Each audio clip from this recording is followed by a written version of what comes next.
你听过鞭刑吗？很多人可能听过新加坡有鞭刑哦，比如说在路上乱涂鸦就有可能会被判处鞭刑。有些人认为台湾应该要引进这种刑罚，但比较少人知道的是，其实台湾也曾经有过鞭刑的制度哦。今天就让我们一起来聊聊鞭刑吧。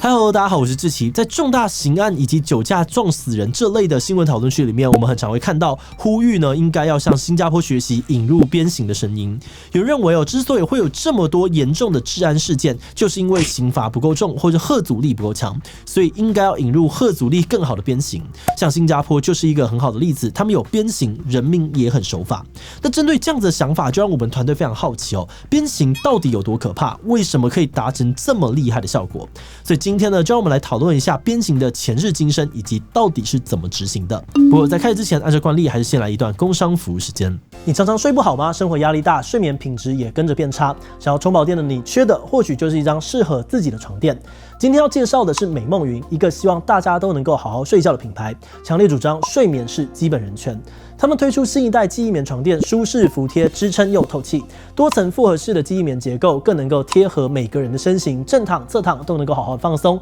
起床后也不再腰酸背痛。重点是美梦云还提供安心试睡120天，让你不用再把自己的睡眠品质堵在不到5分钟的赤躺。你有120天的时间可以跟新床垫培养默契，如果不满意还能够全额退费。最近在考虑新床垫的朋友们，赶快点击资讯栏的链接，亲身体验美梦云有多好睡吧。鞭刑是一种历史非常悠久，而且好像世界各地都曾经有过的刑罚，包含古时候的罗马帝国、中国、英国、日本都有鞭刑。那很多国家都因为曾经被这些大国给殖民过，所以也曾经有过鞭刑的制度。像是我们台湾跟韩国都因为呢曾经被日本给殖民，所以有过一段时间的鞭刑。不过除了纯粹维持治安的功能，鞭刑也被视为是一种对于殖民地的高压统治手段。所以到了后来，日本决定改采比较温和的同化政策之后，鞭刑就从台湾消失了。而其他的国家在脱离殖民的前后呢，也大多都陆续的将鞭刑废止。换句话说，鞭刑虽然曾经到处都有，但到了现在还有鞭刑的地方已经不多了。那讲到鞭刑，大家可能会联想到的是皮鞭，不过大部分鞭刑使用的鞭子呢，更常用竹鞭或者是藤鞭。如果有人呢小时候曾经被打手心啊或者屁股，那种藤条就有点类似鞭刑会用的刑具。当然，真正的鞭刑比起被老师啊或是爸妈打屁股可怕多了，它可是会真的打到你屁股开花的。根据一位曾经挨过10鞭的受刑人说法，鞭刑的疼痛真的难以形容。如果有比惨更严重的形容词，那就是光是这种无法言语形容的感觉呢，听起来就超痛的。那这样子的刑罚到底是怎么样执行的？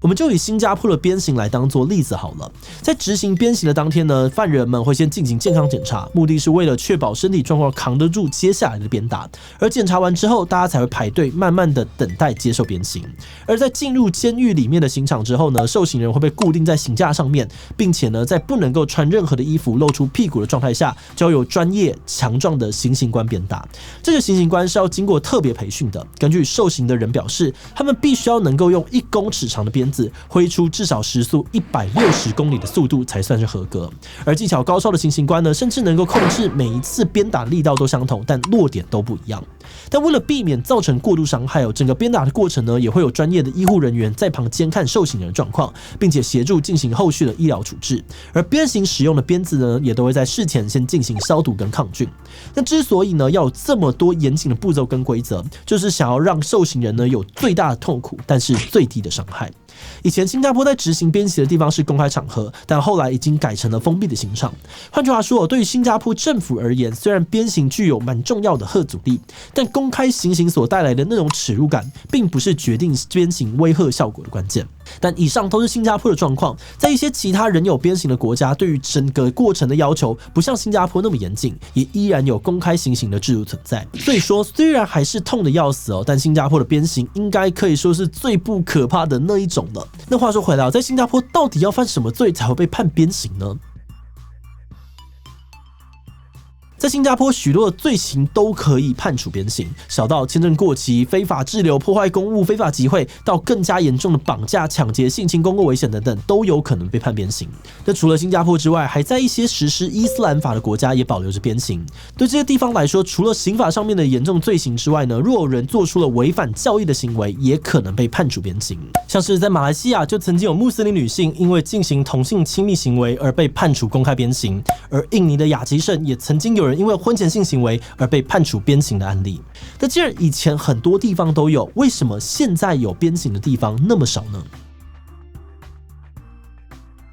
答案是跟国际情势还有人权规范的发展有关。在20世纪，世界人权宣言、公民及政治权利国际公约、联合国禁止酷刑公约陆续出炉，也越来越多的国家加入签署。这里面就明定了不能对任何人施行酷刑或是残忍、不人道、有辱人格的待遇或处罚。意思是说呢，处罚归处罚，但是在处罚的过程当中，应该要尽可能避免不必要的痛苦。所以，如果有一个国家它签署了联合国禁止酷刑公约，那它就必须承诺在自己管辖的地区避免任何形式的酷刑，也不会把人送到还有在实施酷刑的国家。这边有一个蛮著名的案例哦，在1994年的时候，有个美国来的少年麦克在新加坡对车子涂鸦跟砸玻璃，因此被判处了6下的鞭刑。而这个判决当时在国际间引起了很大的争议，甚至连美国总统克林顿也特别要求放宽处理。不过新加坡还是决定依法行事，只是将鞭打次数稍微减少到了4下。对，没有错，新加坡没有签署禁止酷刑公约，而且他们也认为现在自己的鞭刑都是在严格的标准跟医疗监督下去是执行的，已经尽可能的避免不必要的痛苦了。